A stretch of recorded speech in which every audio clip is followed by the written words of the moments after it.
Halo saudari yang terkasih di dalam Tuhan kita Yesus Kristus, dimanapun saudara-saudari berada, saya harap kita dalam keadaan sehat.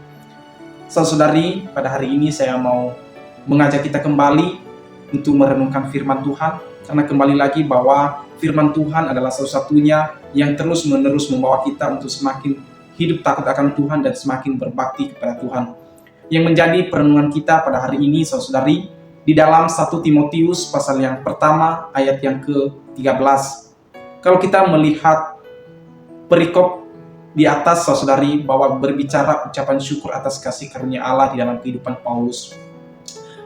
Kalau kita perhatikan di ayat 13 bagaimana Paulus menceritakan kisah hidupnya sebelum ia mengalami pertobatan, bahwa dia berkata dia seorang penganiaya, seorang penghujat, bahkan seorang ganas. Kalau kita melihat peristiwa itu, betapa bengisnya Paulus ini terhadap jemaat Kristus pada saat itu, betapa ganasnya Paulus itu, betapa jahatnya seorang Paulus itu. Namun ketika dia mengalami itu, dia tidak stagnan di situ, dalam arti dia tidak terus hidup menerus dalam pemberontakan. Suatu kali dia mengalami pertobatan, saudari, ketika dia berjalan di Damsyik. Maka itu sesuatu hal yang luar biasa. Ketika Paulus mengalami pertobatan, dia berkata di dalam surat-suratnya yang dia tulis bahwa dia bukan hidup untuk dirinya sendiri lagi, melainkan Allah lah yang hidup di dalam hidupnya. Yang artinya ketika dia menjalani hidup setiap hari, bukan dirinya lagi yang dia tonjolkan, tetapi Kristuslah.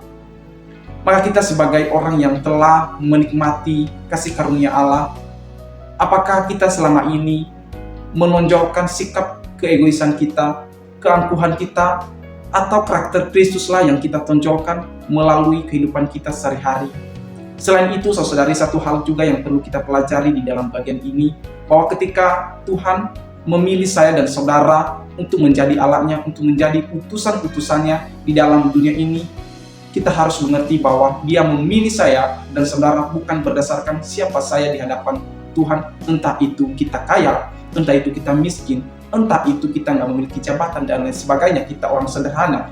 Tuhan tidak melihat itu, tetapi Tuhan memilih saya dan saudara berdasarkan kasih-Nya di dalam kehidupan kita.